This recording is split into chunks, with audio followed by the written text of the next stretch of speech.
Supreme court میں اس طرح، اور قاضی فائز عیسیٰ نے اور باقی ججز، معزز ججز نے اس بات کو بہت برا مانا کہ انہوں نے کہا کہ اب تو توہین عدالت بھی لگ سکتی ہے تو اس پہ. لیکن یہ جو تھی یہ تحریک انصاف کے سپورٹرز کی کنزمپشن کے لیے یہ کامنٹ تھا. کل آپ دیکھیے گا کہ وہ لاؤ لشکر لے کر نکل آئیں گے، لیکن مجھے یوں لگتا ہے کہ اب حکومت کے بے تحاشا مسائل ٹھیک ہو گئے ہیں. وہ جو 2022 میں غلطی کی گئی تھی، نظام کو تحریر کیا گیا تھا جو عدالتوں کا کام نہیں ہے، ری رائٹ کیا گیا تھا، اس غلطی کو آج درست کر دیا گیا ہے. اور مجھے یہ کہنے دیجئے کہ جتنا زیادہ ہم احترام کریں سپریم کورٹ میں قاضی فائز عیسیٰ کے جو چیف جسٹس ہوتے ہوئے جو فیصلے ہوئے ہیں، اس نے بیسیکلی پاکستان کی درست سمت کو تعین کیا.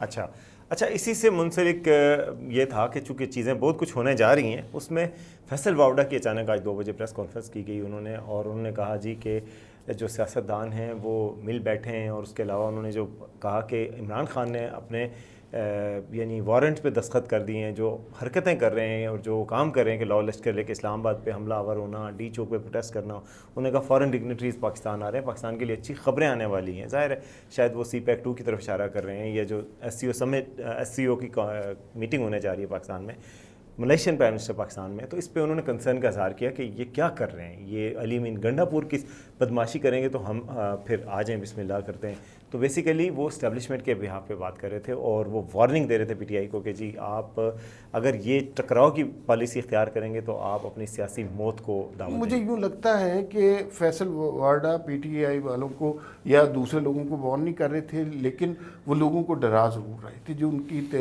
پریس کانفرنس کا سب سے خطرناک جملہ تھا کہ اب لاشیں گرانے یہ لوگ آ رہے ہیں.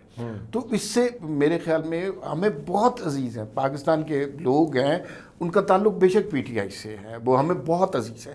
لیکن میری آپ سے درخواست ہے، اور ہر سمجھدار آدمی کی یہ درخواست ہوگی کہ خدا کے لیے اپنے بچوں کی زندگیوں کو خطرے میں نہ ڈالیں کہ کسی ایک سیاسی جنون میں آ کے، اور جس نے کبھی آپ کے بچوں کو یا ان کے اداس ماں باپ کو پوچھنا بھی نہیں ہے.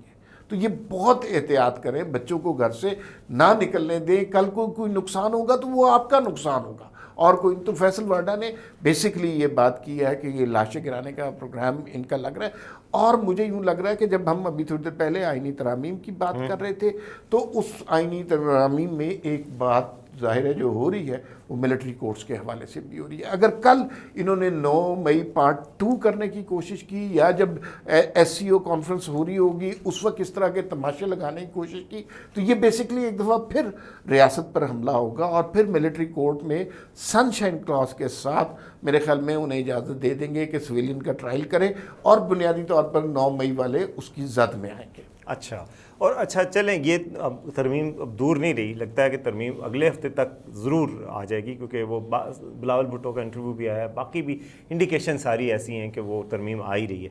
اچھا اس کے ساتھ ساتھ جو پاکستان کے معیشت کے فرنٹ پہ اچھی خبریں مل رہی ہیں، بڑی اچھی سرپرائز ہے کہ دیکھیں مہنگائی کی شرح 6.9 پہ آ گئی، جو کہ 4 سال کی کم ترین سطح پہ ہے.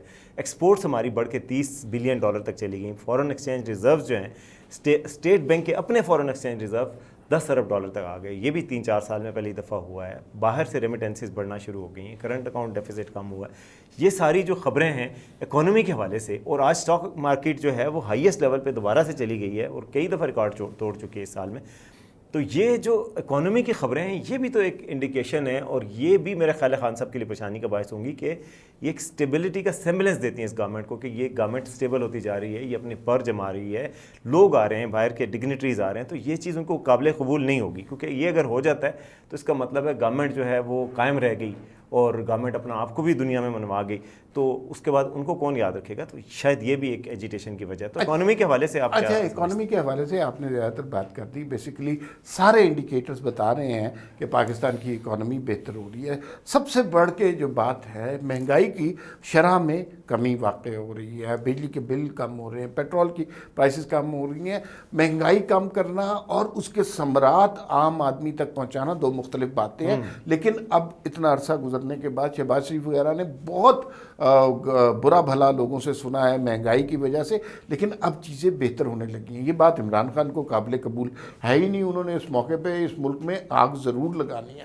لیکن مجھے یوں لگتا ہے چونکہ ملٹری اسٹیبلشمنٹ، فیصل واڈا نے بھی SIFC کا ذکر کیا، اور پولیٹیکل گورنمنٹ دونوں مل کر اکانومی کی سٹیبلٹی پر کام کر رہی ہیں، تو میرے خیال میں اگر کوئی شر پسند عناصر اس کو روکنے کی، تباہ کرنے کی کوشش کریں گے تو وہ کامیاب نہیں ہوں گے. اگر یہ صرف ملٹری گورنمنٹ ہوتی تو پھر شاید کامیاب ہو بھی جاتے. اس وقت ملٹری گورنمنٹ اور پولیٹیکل گورنمنٹ ایک پیج پہ ہیں اکانومی کی سٹیبلٹی کے حوالے سے. تو مجھے یوں لگتا ہے کہ آنے والے دن پاکستان کے لیے خوش آئند خوشخبریوں کے دن ہوں گے، جہاں پر ہم دیکھیں گے کہ وہ جو سفر ہم نے چھوڑ دیا تھا ترقی کا، اور ہم لڑائی مار کٹائی جلاؤ گہراؤں میں لگ گئے تھے، ہم دوبارہ ایک دفعہ ترقی کی پٹڑی پر چڑھ جائیں گے. اچھا، اور آج کی آخری خبر، اس پٹڑی سے اتارنے کے لیے جو ہے ایک جلسہ ہو رہا ہے اور اسلام آباد میں احتجاج ہو رہا ہے ڈی چوک میں. اب ظاہر ہے ایک ڈگنیٹری آئے ہوئے ہیں تو ڈی چوک میں احتجاج میں تو اسے صحیح نہیں سمجھتا کہ آپ ایسے موقع پہ احتجاج کریں. اور یہ صرف میں نہیں صحیح سمجھتا بلکہ PTI کی پولیٹیکل کمیٹی جو ہے پوری نے یہ فیصلہ کیا کہ یہ احتجاج کو مؤخر ہونا چاہیے. اور عمران خان صاحب کے پاس یہ میسیج لے کے گنڈا پور گئے. انہوں نے کہا نہ چل نہ، سوال ہی پیدا نہیں ہوتا، چاہے تمہیں 2 دن لگ جائیں اسلام آباد ضرور پہنچنا ہے، ڈی چوک پہنچو اور وہ کرو. تو اور چاہے اس میں کوئی خون خرابہ ہو، جیسے کہ فیصل واوڈا نے ابھی کہا ہے، ویسے وہ تو ان کی بات ہے، لیکن ویسے کہ خون خرابے کے تو امکانات ہوتے ہیں نا. پھر کوئی نہ کوئی خدا نہ خواستہ واقعہ ہو جائے، کسی طرف سے بھی ہو جائے. ایک چنگاری کی ضرورت ہوتی ہے جب مجمع بھی اور پولیس بھی ہو. تو وہ اس کی وجہ سے اسلام آباد میں بڑی اس وقت سراسیمگی سی پھیلی ہوئی ہے. لوگوں کو اندازہ نہیں ہے کہ کل کیا ہوگا، کل اسلام آباد میں زندگی کیسی ہوگی، راستے کھلے ہوں گے نہیں کھلے ہوں گے، بچوں کی چھٹیاں ہوگی کہ نہیں ہوں گی. اس حوالے سے آپ کا کیا خیال ہے؟ اچھا، میں آپ کو بتاؤں کہ جب یہ جو کیفیت ہے نا، یہ پاکستان میں بدقسمتی سے 2014 سے ہے. 2014 سے 2024 10 سال ہو گئے ہیں. اس قوم نے سوائے دھرنوں کے، لانگ مارچ کے، ٹائروں کے جلنے کے، جلاؤ گھیراؤ کی سیاست کے، گالم گلوچ کے علاوہ عمران خان کی طرف سے اور کچھ سنا ہی نہیں ہے. ہر وہ موقع جہاں پر پاکستانیوں کو کچھ اطمینان نصیب ہوتا ہے، کوئی خوشخبری ہوتی ہے، کوئی چیزیں بہتر ہونے لگتی ہیں، عمران خان اپنا لاؤ لشکر لے کر نکل آتے ہیں. ابھی آپ نے جیسے بتایا صورتحال کتنی ولنریبل ہے کہ اس وقت ملائیشین پرائم منسٹر آئے ہوئے ہیں، SCO کی کانفرنس ہے، ویسے سیکیورٹی کے حالات بہت ہیں. جو فیصل واڈا نے بات کی ہے اس میں ایک بات بہت عام تھی. یہ تھوڑی ہے کہ حکومت اپنے لوگوں پہ گولی چلا دے گی، اور یہ بھی نہیں ہے کہ تحریک انصاف کے جو ورکر آئے ہوں گے، تحریک انصاف کے لوگ ہی ان پہ گولیاں چلا دیں گے. اس طرح کے واقعات فساد پھیلانے کے لیے کوئی تیسری قوت، کوئی دشمن ملک فائدہ اٹھا سکتا ہے. مجمع میں کیا پتہ چلتا ہے کس نے گولی چلائی ہے، اور پھر اس سے وہ آگ لگے گی جو سارے ملک میں پھیل جائے گی. تو اس سے اجتناب کرنا چاہیے عمران خان کو. اگر سمجھتے ہیں کہ وہ سیاسی دھارے میں رہنا چاہتے ہیں، وہ مجرم کے طور پر، ایک انتشاری کے طور پر، ایک فتنے کے طور پر نہیں رہنا چاہتے، تو عمران خان صاحب کو چاہیے کہ اس وقت پیغام دیں کہ اس وقت حالات ایسے نہیں ہیں، میں اپنے ورکرز کو پرامن رہنے کا اعلان کا عندیہ دیتا ہوں. لیکن آپ کو پتہ ہے ایسا کبھی بھی نہیں ہوگا. عمران خان اور انتشار نہ پھیلائیں، یہ کیسے ہو سکتا ہے؟ بالکل جی. اسی نوٹ پہ میرا خیال ہے ہم ختم کرتے ہیں آج کا وی ٹاک. امید ہے آپ کو پسند آئے گا. کمنٹس میں ضرور آگاہ کیجیے گا کیا اچھا لگا کیا برا لگا. دیکھتے رہیے VNews.pk.